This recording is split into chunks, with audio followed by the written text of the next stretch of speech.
Assalamualaikum warahmatullahi wabarakatuh. Halo anak-anak, bagaimana kabar kalian hari ini? Semoga kalian tetap sehat, baik-baik saja, dan bahagia. Nah anak-anak, jumpa kembali di video pembelajaran IPS bersama Bu Vina.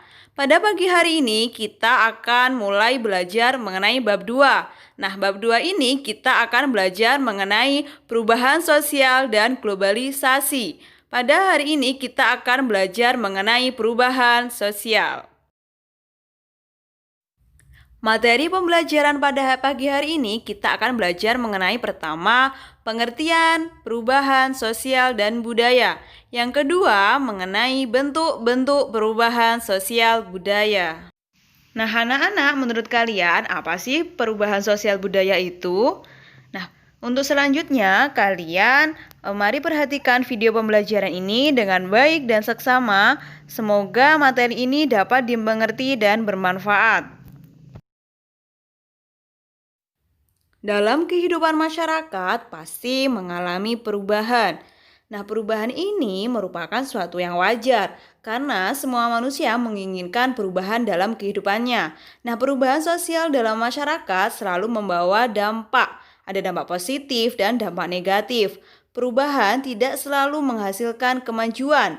Kemunduran juga sebagai dampak negatif bagi masyarakat. Tidak dapat dihindari sebagai akibat dari perubahan. Sebagai contoh, perubahan masyarakat agraris ke masyarakat industri yang menimbulkan perubahan besar dalam masyarakat. Sebagai contoh, coba kalian amati gambar. Kalau zaman dahulu, teknologi untuk membajak sawah kita menggunakan tenaga dari hewan kerbau. Nah, karena perkembangan zaman sekarang kita bisa membajak sawah menggunakan teknologi mesin. Nah, ini contoh dari perubahan sosial dan budaya.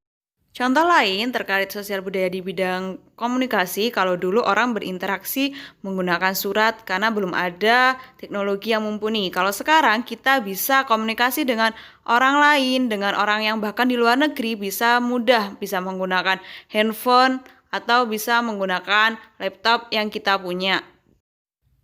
Dalam perubahan sosial budaya, unsur-unsur kemasyarakat yang mengalami perubahan antara lain nilai-nilai sosial, norma sosial, pola perilaku, organisasi sosial, dan lembaga kemasyarakatan. Nah, masyarakat ini senantiasa mengalami perkembangan, baik secara cepat maupun secara lambat. Perkembangan masyarakat tidak hanya terbatas pada perubahan pola perilaku, tetapi seluruh aspek dalam kehidupan pun turut mengalami perubahan. Nah, kecepatan perubahan sosial ini tergantung dari terbuka atau tertutupnya masyarakat tersebut. Nah, kalau masyarakatnya terbuka untuk perubahan, maka perubahan cenderung cepat dan dapat diterima oleh semua masyarakat. Tetapi untuk masyarakat yang tertutup, yang mengisolasi dirinya dari masyarakat luar, itu perubahan sulit untuk masuk ke masyarakat tersebut, gitu. Jadi masyarakatnya ini mengalami perubahan yang lambat. Nah, contohnya dari masyarakat tradisional ke masyarakat modern. Kalau masyarakat tradisional atau masyarakat agraris lebih sulit untuk lebih lambat untuk menerima perubahan, tetapi untuk masyarakat industri atau modern ini cepat untuk menerima perubahan. Untuk contoh yang tadi, yang masyarakat tradisional ke masyarakat modern, itu namanya apa? Namanya modernisasi. Nah, apa sih modernisasi itu, Bu? Modernisasi merupakan usaha untuk hidup sesuai dengan zaman dan konstelasi dunia sekarang. Jadi, modernisasi ini mencakup sistem nilai, cara berpikir, berperasaan dan bertindak, serta teknologi yang sesuai dengan kondisi pada zaman sekarang. Bisa diperhatikan gambar, di situ merupakan contoh dari perubahan sosial bentuknya modernisasi, di mana kalau zaman dahulu membajak sawah menggunakan kerbau, kalau zaman sekarang bisa menggunakan traktor, dan ada juga perkembangan handphone dan televisi. Lalu ada juga yang namanya globalisasi. Nah, globalisasi ini merupakan terbentuknya sistem organisasi dan komunikasi antar masyarakat di seluruh dunia untuk mengikuti sistem dan kaidah atau aturan yang sama secara cepat. Globalisasi ini melanda dalam berbagai bidang, antara lain di bidang ilmu pengetahuan dan teknologi, ekonomi, transportasi, politik, ataupun budaya. Baik anak-anak, bisa dilihat pada gambar. Nah, ini ada tarian adat Banyuwangi yang awalnya pada zaman dulu ini hanya bisa dinikmati dan dilihat oleh masyarakat setempat atau masyarakat lokal. Nah, sekarang sudah bisa dinikmati, ditonton oleh masyarakat asing. Nah, ini menandakan adanya hubungan perubahan sosial budaya dengan adanya globalisasi. Masih banyak contoh lainnya, jadi ini salah satu contoh saja adanya hubungan perubahan sosial budaya dengan globalisasi. Pembahasan yang pertama, kita akan belajar mengenai pengertian perubahan sosial budaya. Nah, perubahan budaya merupakan perubahan yang terjadi dalam sistem ide yang dimiliki bersama pada berbagai bidang kehidupan di masyarakat. Misalnya, perubahan pada alat transportasi, alat komunikasi, serta perubahan pada bidang budaya lainnya. Alat transportasi misalnya, dari zaman ke zaman, alat transportasinya semakin maju. Nah, selanjutnya ada perubahan sosial. Perubahan sosial merupakan perubahan-perubahan yang terjadi pada lembaga-lembaga kemasyarakat dalam suatu masyarakat yang mempengaruhi sistem sosialnya, termasuk nilai, sikap-sikap sosial, pola perilaku, organisasi sosial, dan lembaga kemasyarakatan. Perubahan sosial budaya meliputi berbagai hal seperti cara berpikir, berperilaku, dan alat-alat. Nah, dalam cara berpikir, masyarakat juga mengalami perubahan. Misalnya, perubahan dari berpikir magis ke rasional, menerima segala sesuatu berdasarkan objektivitas dengan menggunakan pikiran yang rasional. Selain itu, terdapat juga perubahan dalam penggunaan alat dari tradisional ke alat yang lebih modern. Terdapat salah satu tokoh yaitu Kingsley Davis menyatakan bahwa perubahan sosial merupakan bagian dari perubahan kebudayaan. Nah, oleh karena itu untuk mencakup kedua perubahan tersebut, kedua istilah ini digabungkan jadi menjadi istilah perubahan sosial budaya. Tetapi ada sedikit perbedaan antara perubahan sosial dan perubahan budaya. Perubahan sosial budaya memiliki karakteristik antara lain yang pertama, tidak ada masyarakat yang perkembangannya berhenti karena setiap masyarakat mengalami perubahan secara cepat ataupun lambat. Nah, yang kedua, perubahan pada lembaga kemasyarakatan akan diikuti oleh perubahan pada lembaga sosial yang ada.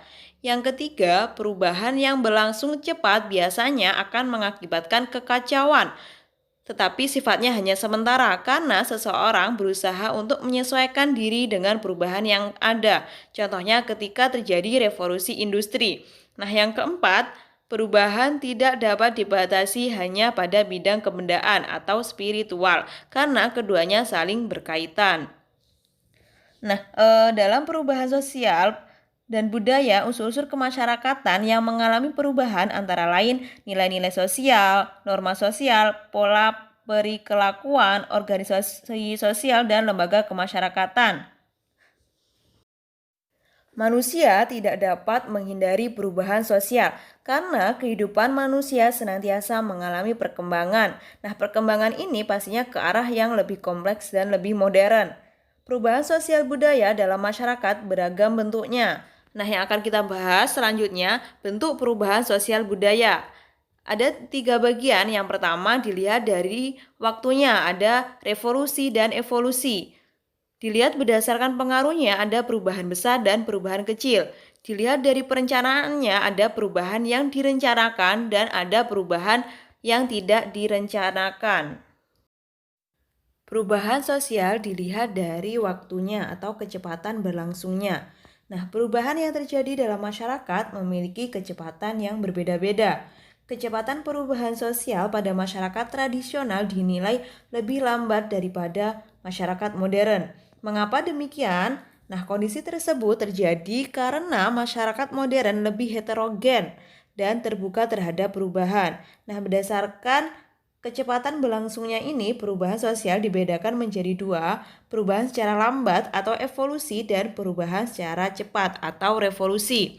Nah, yang pertama kita akan bahas mengenai perubahan sosial lambat atau evolusi. Nah, evolusi ini merupakan perubahan sosial yang memerlukan waktu lama dan diikuti oleh rentetan perubahan kecil yang terjadi secara lambat, seperti perubahan pada masyarakat tradisional. Nah, evolusi ini menurut Suryono Sukanto, perubahan ini datang dengan sendirinya tanpa direncanakan atau kehendak tertentu. Perubahan dalam masyarakat tradisional dikategorikan sebagai perubahan lambat. Kenapa masyarakat tradisional dikategorikan sebagai perubahan lambat? Karena pada masyarakat tradisional ini dia mengalami perubahan secara lambat dan membutuhkan waktu yang lama. Jadi seperti tidak mengalami perubahan. Misalkan contohnya perubahan pada mata pencaharian masyarakat dari masa berburu dan mengumpulkan makanan, bercocok tanam dan berternak sampai pada masa pertanian serta pada masa perundagian pada zaman dahulu. Yang kedua, ada perubahan sosial cepat atau revolusi. Nah, perubahan sosial cepat atau revolusi merupakan perubahan sosial yang berlangsung dalam waktu yang cepat dan hal-hal yang mendasar dalam masyarakat ikut mengalami perubahan. Nah, perubahan besar terjadi di bidang pertanian, manufaktur, pertambangan, transportasi, dan teknologi. Contoh dari perubahan cepat ini adalah revolusi industri di Inggris pada abad ke-18. Nah, dalam revolusi industri ini memberikan dampak bagi negara yang bersangkutan dan negara lain, antara lain perdagangan semakin berkembang, transportasi lancar, arus urbanisasi meningkat, dan terjadinya kesenjangan sosial. Nah, suatu gejala sosial dapat dikatakan revolusi apabila memiliki ciri-ciri antara lain. Yang pertama, terdapat keinginan masyarakat untuk melakukan perubahan. Nah, dalam kehidupan masyarakat harus ada perasaan tidak puas terhadap suatu keadaan serta keinginan mencapai perbaikan dengan mengubah keadaan tersebut. Yang kedua, terdapat pemimpin dalam masyarakat yang mampu menampung keinginan atau aspirasi dari masyarakat. Yang ketiga, terdapat tujuan yang ingin dicapai. Nah, yang keempat, terdapat momentum yang tepat untuk memulai gerakan perubahan. Revolusi industri ini mengubah sendi-sendi pokok kehidupan masyarakat, seperti sistem kekeluargaan dan hubungan antara buruh dan majikan. Contoh revolusi di Indonesia adalah perubahan sistem ketatanegaraan di Indonesia dari masa Orde Baru ke era reformasi. Perubahan sosial berdasarkan pengaruhnya dapat dibedakan menjadi dua. Ada perubahan kecil dan perubahan besar. Nah, perubahan kecil merupakan perubahan yang dianut oleh sebagian kecil orang yang menyukainya saja, sehingga perubahan ini tidak membawa pengaruh yang berarti bagi sebagian besar masyarakat lainnya. Nah, perubahan kecil ini juga sebagai perubahan yang hanya berpengaruh pada sebagian kecil masyarakat. Kondisi tersebut menunjukkan bahwa perubahan kecil hanya berpengaruh terhadap satu objek saja. Oleh karena itu, perubahan kecil pada umumnya meliputi perubahan-perubahan yang terjadi pada kebutuhan sekunder masyarakat. Contohnya, ada model pakaian, gaya rambut, mode sepatu, selera musik, film, dan lain sebagainya. Perubahan besar. Nah, perubahan besar ini perubahan yang membawa perubahan dalam sendi-sendi kehidupan dalam suatu masyarakat. Nah, perubahan besar juga diartikan sebagai perubahan yang berpengaruh besar terhadap struktur sosial masyarakat. Perubahan ini berpengaruh terhadap kehidupan masyarakat.